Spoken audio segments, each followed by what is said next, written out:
Commander Vazz'Trok of the Galactic Federation Academy stood with his forearms crossed, mandibles twitching in frustration as he observed the latest batch of recruits. 27 species from across the known universe, all supposedly the best and brightest their worlds had to offer. And then there was that, a human. Standing barely shoulder height to the average Krell cadet, with fragile-looking limbs and no natural armor to speak of. Humans were one of the newest additions to the Federation, barely 2 decades since first contact, and still something of a curiosity. Why, Vazz'Trok muttered to his second-in-command, Lieutenant Grax, do they keep sending us these soft creatures? Look at her. No secondary lungs, no backup nervous system, not even a proper exoskeleton. One hull breach and poof. Decompressed human all over my clean academy floors. Grax, a bulky Vandurian with shimmering copper scales, chuckled deep in his throat. The diplomatic corps insists, sir, every member species gets 20 slots per cycle, even the humans. But just look at this one. Vazz'Trok gestured with his lower right arm toward the human female. She's not even paying attention. Indeed, Cadet Diana Jordan was staring out the viewport at the spectacular rings of Saturn, where the Academy station orbited. Her dark curly hair was pulled back in the regulation style, but there was nothing regulation about the slight smirk on her face as she ignored the commander's welcome speech. Cadet Jordan. Vazz'Trok bellowed, his voice resonating through the chamber with the help of his secondary vocal sacs. Perhaps you find the scenery more interesting than your commanding officer. Diana turned, her brown eyes taking a moment to focus on the 8-foot-tall, iridescent green insectoid commander. Sorry, sir. Just admiring the engineering. Quite impressive how you've balanced the gravitational forces from Saturn's rings to create a stable orbit for a station this size. Vazz'Trok's compound eyes narrowed. Was that sarcasm? With humans, it was often hard to tell. They communicated as much through subtle facial movements as through words, a trait that many non-mammalian species found deeply unsettling. Since you're so interested in engineering, Cadet, perhaps you'd care to explain to the class the principles behind our quantum displacement drives. A hushed ripple went through the assembly. The QDD was cutting-edge technology, certainly not covered in the pre-academy materials. It was an obvious trap. Certainly, sir, Diana replied without hesitation. The QDD works by creating a localized fold in spacetime through manipulation of quantum probability fields, essentially allowing a vessel to sidestep normal space by briefly existing in multiple probability states simultaneously before collapsing back into our universe at the desired back coordinates. The main challenge is preventing quantum decoherence during the displacement phase, which is handled by the tachyon stabilization matrix. The room went silent. Even Vazz'Trok's mandibles stopped their irritated clicking. That's correct, he finally said, genuinely surprised, though quite simplified. Diana's smirk grew slightly. I can go into the mathematical models if you'd prefer, sir. The Heisenberg-Schwarzschild equations that govern that won't be necessary, Cadet. Vazz'Trok interrupted. It seems you've done some preparation. My uncle works for quantum propulsion systems back on Earth, Diana explained with a shrug. I spent my summers interning there. QDDs are fascinating, though your implementation is honestly a bit outdated compared to what we're working on now. A loud, barking laugh came from across the room. General Kravkax, the Academy's most decorated graduate and current head of Federation Special Forces, had entered unnoticed during the exchange. The massive Draxian, covered in scarred grey plates and standing a full 9 feet tall, approached with heavy steps. Vazz'Trok. Always trying to embarrass the new cadets, eh? And by the void, a human got the better of you. The general's voice was like gravel in a cement mixer, but there was genuine amusement in it. Commander Vazz'Trok straightened to attention. General Kravkax. We weren't expecting you until tomorrow's combat demonstrations. Changed my schedule. Wanted to see this batch fresh before you drill all the creativity out of them. The general's 4 yellow eyes scanned the room before settling on Diana. So, the little human knows her quantum physics, but does she know how to fight, I wonder? Diana met his gaze steadily. I've completed the required pre-training, sir. Pre-training. Kravkax snorted, sending a small jet of steam from his nostril vents. Federation pre-training is a joke for humans. Your species is so breakable. Several of the Krell cadets behind Diana snickered, their armored plates rattling with their laughter. "With respect, General," Diana said, her voice level despite the obvious challenge, "humans compensate in other ways." "Do they now?" Kravkax leaned down, his massive face coming uncomfortably close to Diana's. His breath smelled of sulfur and something metallic. "Let me guess. You're going to tell me humans are creative? Adaptable? I've heard all the diplomatic talking points." "Actually, sir," Diana replied, "I was going to say we're stubborn as hell." A deeper laugh rumbled from Kravkax. "I like this one, Vazz'Trok. She's got spirit." Then, without warning, the general's massive hand moved in a blur, delivering what would have been a light tap between Draxians, but was a solid slap to Diana's face. Diana staggered backward, a hand flying to her reddening cheek. The room went deadly silent. "Rule 1 of the Academy," Kravkax growled, "always be ready." "If I'd been an enemy, you'd be dead." Diana straightened, a dangerous glint in her eyes. "Is that a standard greeting for all new cadets, sir, or just the humans?" Kravkax's upper lip curled. "Just the ones who need to learn their place in the hierarchy, cadet. You're at the bottom. Remember that." The tension in the room was thick enough to cut with a plasma knife. The other cadets had backed away, forming a loose circle around the confrontation. "General, Commander Vazz'Trok ventured cautiously. Perhaps we should proceed with the orientation schedule. The combat demonstrations are tomorrow, after all." "Nonsense," Kravkax dismissed with a wave of his massive hand. "I've just had a brilliant idea. Let's give the cadets a little preview. Cadet Jordan here seems eager to show what humans can do." Diana's face betrayed nothing, but her hands had clenched into fists at her sides. "What did you have in mind, sir?" she asked, her voice tightly controlled. Kravkax's jagged, toothed smile was predatory, and a simple challenge. "On my uniform, you'll notice this." He tapped a gleaming medal on his chest, a starburst of silver and blue, the Star of Valor, highest military honor in the Federation. I've had it for 30 years.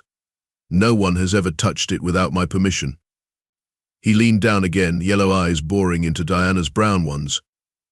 "You have 5 minutes, human. Touch this medal, and I'll personally commend you to the Advanced Combat Training Program. Fail, and you'll be doing waste reclamation duty for a month. Deal?" The rational part of Diana's brain was screaming that this was insane. Kravkax was a legendary warrior, 3 times her size, with natural armor and decades of combat experience. But the part of her that had fought through the prejudice and doubt to get here, that had endured the sneers and whispers about humans being the pity admission to the Federation, that part wouldn't let her back down. "Deal," she said firmly. Kravkax's grin widened. "Excellent. Vazz'Trok, set the timer. 5 minutes starting now." The general immediately dropped into a fighting stance, his massive arms spread wide. Diana didn't move, just stood calmly assessing her opponent. "What's wrong, human?" "Reconsidering your chances," Kravkax taunted. "Not at all," Diana replied. "I'm just wondering why a decorated general would risk his reputation on such an uneven match. It's almost like you're compensating for something." A collective gasp went through the room. Insulting a Draxian's prowess was practically suicidal. Kravkax's yellow eyes blazed. "You'll regret that, little human." He lunged with surprising speed for his size, one massive arm sweeping in an arc that would have knocked Diana flying if it had connected. But she wasn't there anymore, having dropped and rolled with reflexes that drew murmurs from the watching cadets. "Almost got me," Diana said lightly as she circled to the general's left. "You're pretty quick for someone carrying around all that heavy armor." Kravkax growled and pivoted, surprisingly nimble for his bulk. "Stop dancing and fight, human." "Why would I do that?" Diana replied. "I don't need to beat you. I just need to touch that medal." She darted forward, suddenly feinting toward the gleaming decoration. Kravkax's arm came up to block, but Diana was already diving away from the counter-strike. 4 minutes remaining, announced Commander Vazz'Trok, who was watching with undisguised fascination.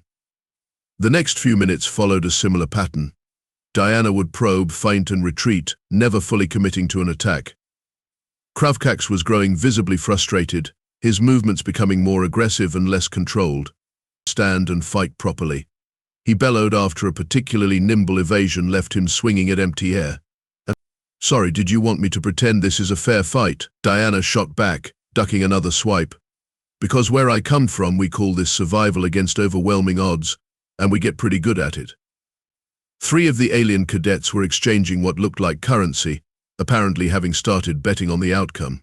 Most were watching with rapt attention, perhaps seeing humans in a new light. 2 minutes called Vazz'Trok.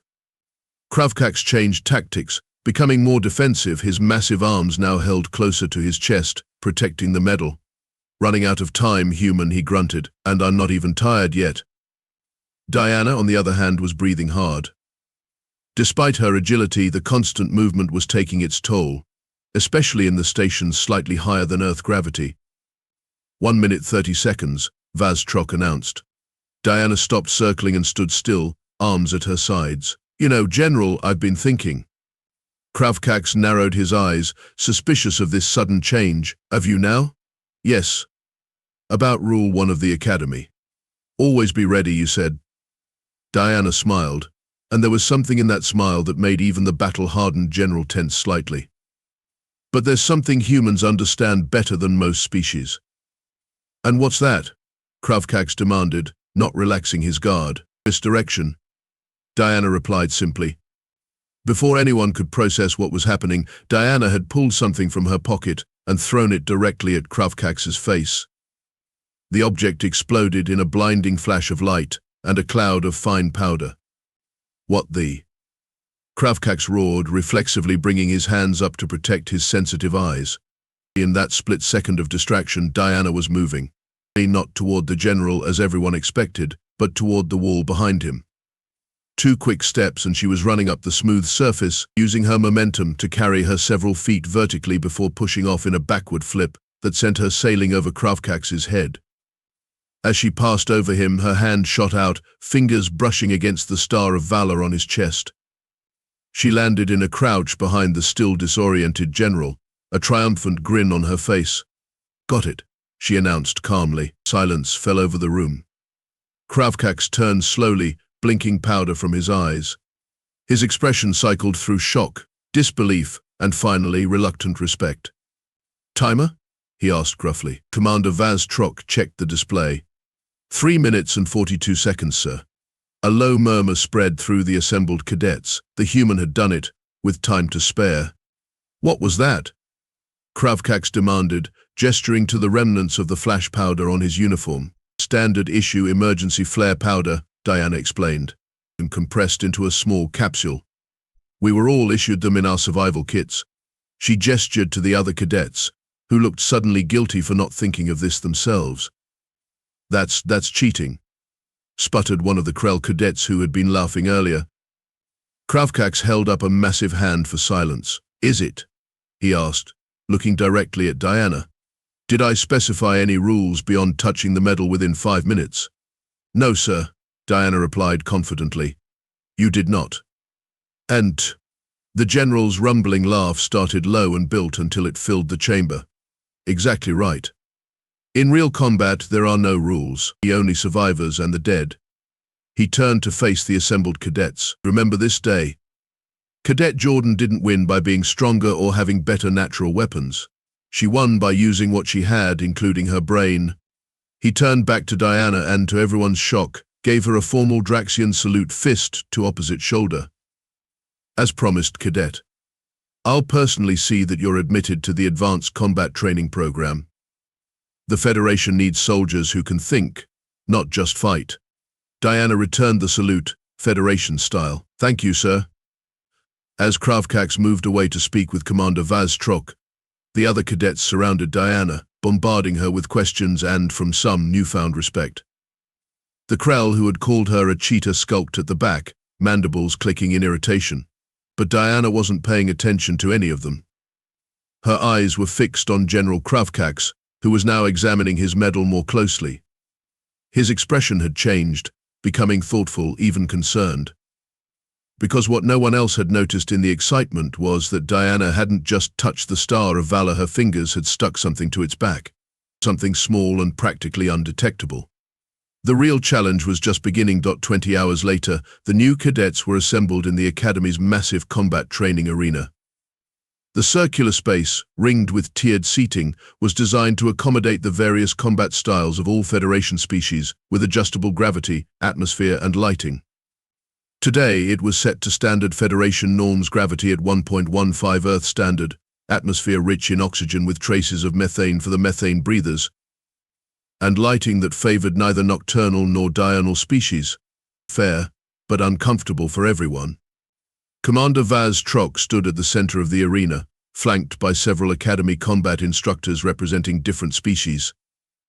His 4 arms were clasped behind his back in what the cadets were beginning to recognize as his official announcement posture. "Today begins your combat training assessment," he announced, his voice booming across the arena. General Kravkax was scheduled to oversee these proceedings, but he has been unavoidably detained. A ripple of murmurs spread through the assembled cadets. The general's absence was unexpected. His yearly visit to evaluate promising fighters was legendary. Diana Jordan, standing in the front row with the other human cadets, kept her expression carefully neutral.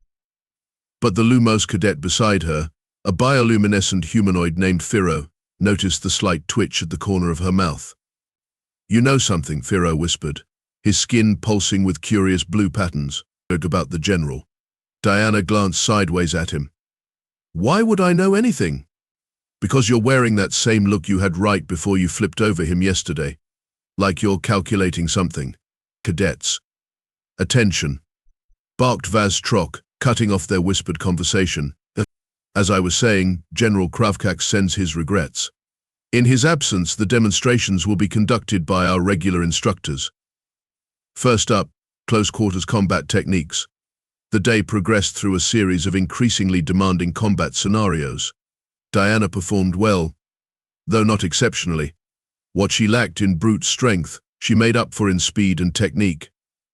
The Academy instructors noted her performance with something approaching grudging respect. But throughout the day, Diana kept checking her wrist communicator, as if waiting for something.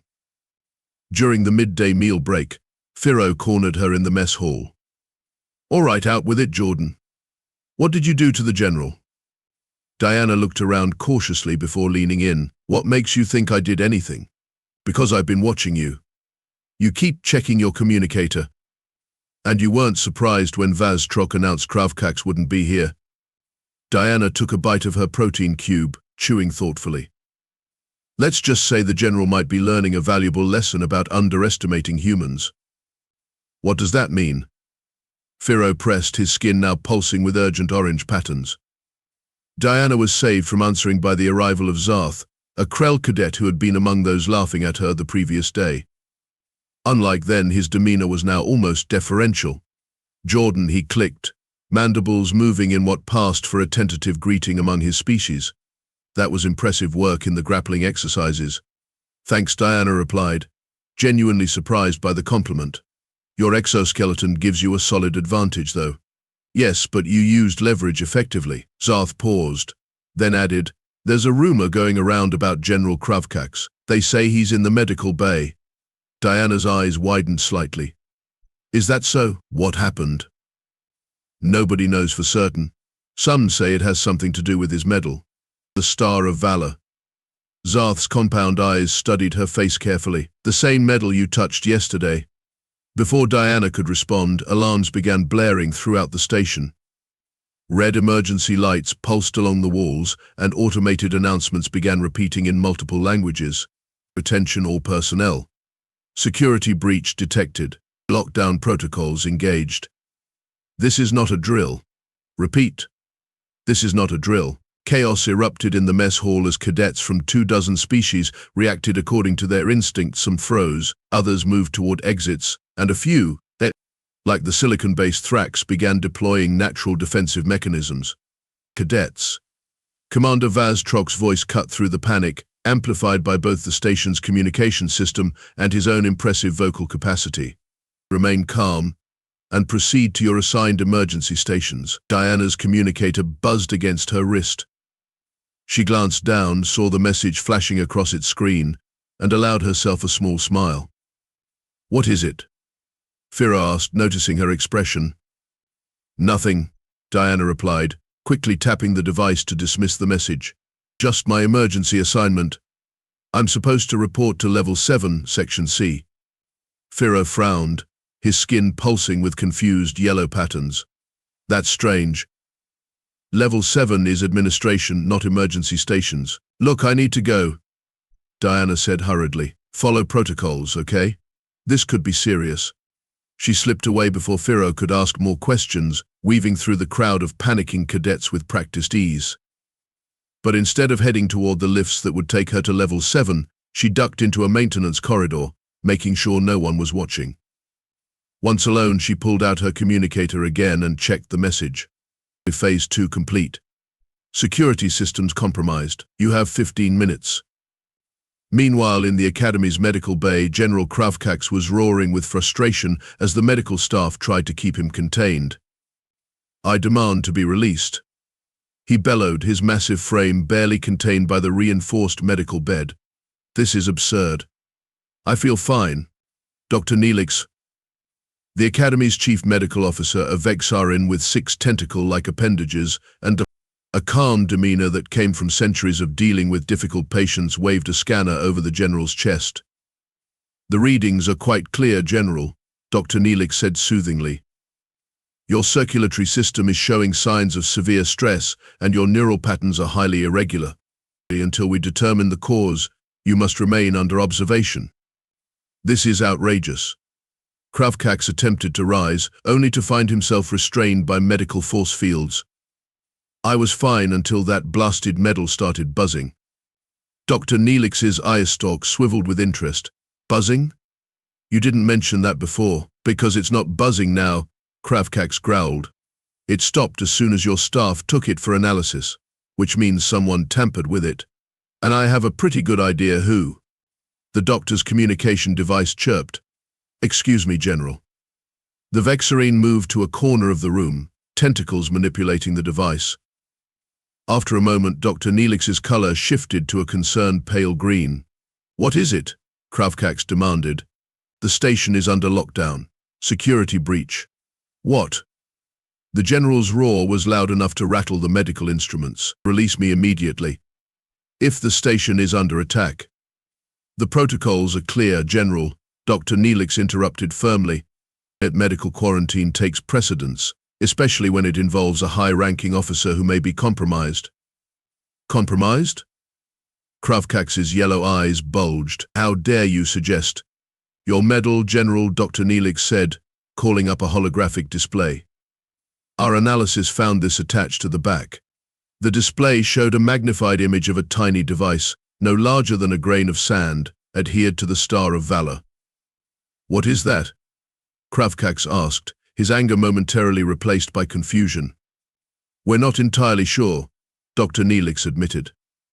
But it appears to be some form of nanotechnology, possibly a transmitter. Or what? Kravkax growled dangerously. Or a receiver, came a new voice from the doorway. Both the doctor and the general turned to see Diana Jordan standing there, her academy uniform replaced by what appeared to be a form-fitting black combat suit. You, Kravkax thundered, straining against his restraints. I knew it. To be fair, Diana said, stepping casually into the room, you really should have. I practically told you what I was doing when I touched your medal. Security. Dr. Neelix called out, tentacles reaching for an alarm button. Intruder in Medical Bay 3. They won't come, Diana said calmly. The alarms are a diversion. Most of the security forces are dealing with a reported breach in the reactor core. The rest are responding to apparent airlock failures on levels 3 through 5, none of which are actually happening, by the way. Dr. Neelix froze, eye stalks swiveling rapidly between Diana and the general. What do you want? Diana smiled and held up her communicator. Just to deliver a message, and to make sure the general here understands exactly what happened. She tapped the device, and a holographic projection appeared above it, a rotating, three-dimensional representation of the Star of Valor, with the tiny device clearly visible on its back. This, General Kravkax, is a neural transmitter. Human design, though based on Thrax biotech, very cutting edge. For the past 20 hours, it's been sending low-frequency pulses directly into your nervous system. Nothing harmful, just irritating. Like an itch you can't scratch. A constant, subtle distraction. Kravkax's eyes narrowed. The buzzing sensation. Exactly, Diana nodded. But that's not all it does. It also broadcasts your vital signs, location, and even surface thoughts to this. She tapped her communicator again. Which means I've known exactly where you were and what you were doing since yesterday. Impossible. Dr. Neelix interjected. Such technology is far beyond human capabilities. Is it? Diana raised an eyebrow. Maybe you should check your Federation intelligence reports more carefully. Humans have been making astonishing advances in neural interface technology. It's amazing what you can accomplish when your species has spent thousands of years trying to understand how their own brains work. She took a step closer to the general's bed, but here's the really interesting part. While you've been stuck here, convinced you're ill, I've been able to access your security codes. The ones transmitted by your neural patterns every time you think about accessing restricted areas. Kravkax's face transformed with horror. You can't have. That's top-level Federation security. And yet, Diana gestured around at the flashing emergency lights. Here we are. The entire station in lockdown, security forces chasing phantom threats, and me standing here having a pleasant chat with you. Dr. Neelix had backed away, reaching for an emergency communication panel on the wall. This is an act of terrorism. You'll be expelled from the academy.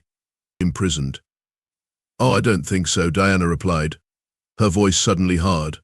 Because in about 30 seconds the lockdown will end, all systems will return to normal, and any evidence of tampering will be erased, including... She nodded toward the holographic display of the medal, that little device which is currently dissolving into untraceable components. As if on cue, the alarm suddenly silenced, and the emergency lights stopped flashing. A moment later, the station's communication system came to life. Attention all personnel. Security systems reset complete. False alarm detected. Resuming normal operations. Repeat, false alarm. Resuming normal operations. Diana smiled at Kravkax's thunderstruck expression. Technology's amazing, isn't it? Why? The general finally managed to ask, why do all this? To prove you could infiltrate our security. No, Diana said, her smile fading. To prove a point. Yesterday you slapped me to teach me a lesson about hierarchy, about how humans are at the bottom. But what you really did was show everyone that it's acceptable to physically assault someone you perceive as weaker. She leaned closer, her voice dropping to a dangerous whisper. Where I come from, General, we have a saying, don't start what you can't finish. You started something when you decided to humiliate me in front of my peers. I'm finishing it. By humiliating me in return? Kravkax growled, though with notably less conviction than before. And by showing you and everyone else that physical strength isn't the only kind of power, Diana corrected. Humans may not have natural armor or impressive physical abilities, but we're very, very good at finding weaknesses and exploiting them. Sometimes those weaknesses are technological, sometimes. Beef. She glanced meaningfully at the general. They're psychological. The medical bay doors slid open, and Commander Vazz'Trok rushed in, followed by several security officers. What is the meaning of this? The commander demanded, compound eyes taking in the scene. Cadet Jordan, why are you not at your emergency station? Diana straightened and saluted crisply. Just delivering an important message to the general, sir. He asked me to brief him on human neural interface technology as part of my advanced combat training assessment. Vazz'Trok's mandibles clicked in confusion. During a station-wide emergency. That's the thing, Commander. Diana replied smoothly. There was no emergency. Just a system glitch. Isn't that right, General? All eyes turned to Kravkax, who was staring at Diana with an unreadable expression. For a long moment he said nothing. Then, slowly, a rumbling chuckle built in his massive chest. The cadet is correct, he finally said. No emergency. Just a valuable training exercise. Training exercise? Vazz'Trok repeated incredulously, but the systems indicated. The systems indicated exactly what they were supposed to, Kravkax interrupted. And Cadet Jordan performed exactly as expected. Better, in fact. Diana kept her face carefully neutral, but her eyes locked with the general's in silent understanding. He knew what she had done, and she knew he couldn't prove it without admitting that a first-year human cadet had outsmarted him and compromised station security. In fact, Kravkax continued, surprising everyone, I believe Cadet Jordan has demonstrated exceptional aptitude not just for advanced combat training, but for my Special Operations Unit. With the commander's permission, I'd like to offer her a direct commission after graduation. The security officers exchanged shocked glances. Direct commissions to the general's elite unit were virtually unheard of, especially for non-warrior species like humans. Of course, if that's your recommendation, General Vazz'Trok stammered, clearly struggling to process this unexpected turn of events.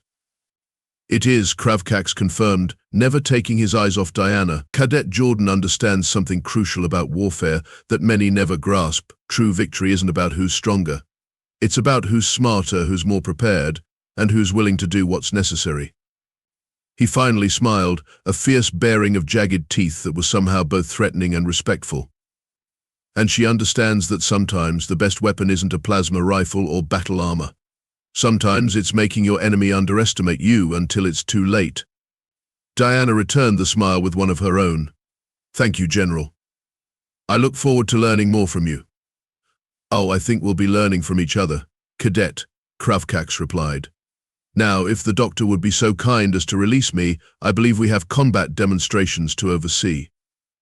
As the medical restraints deactivated and the general rose to his full, imposing height, he leaned down to whisper so only Diana could hear. Well played, human. But remember, Vi won't underestimate you again, and neither will anyone else who hears this story. Diana nodded, her expression serious now. That's all I wanted, sir. A fair chance to prove what humans can do. Fair? Kravkax snorted quietly. There's nothing fair about what you did. It was cunning, underhanded, and absolutely brilliant. You'd have made an excellent Draxian. I'll take that as a compliment, Diana replied. You should. The general straightened and addressed the room at large. Well, what are you all standing around for? We have cadets to train. And apparently, he added with a significant look at Diana, much to learn about our newest Federation species. As they left the medical bay, Firo was waiting anxiously in the corridor. Jordan, what happened? Are you in trouble? The rumors say you. Later, Diana cut him off with a wink. Right now, we've got combat training with General Kravkax, but I thought he was ill. Firo's skin pulsed with confused patterns. Apparently, he made a miraculous recovery, Diana said, falling into step behind the general's massive form. Turns out he just needed a reminder. A reminder of what? Firo asked, hurrying to keep pace. Diana smiled, watching as cadets and staff alike moved respectfully out of Kravkax's way, and, she noted with satisfaction, gave her a wider berth as well. That you should never slap someone, unless you're prepared for how they might slap back.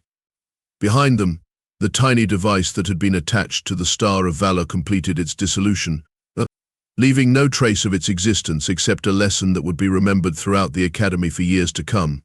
Never underestimate a human, especially one who's smiling after you've slapped them.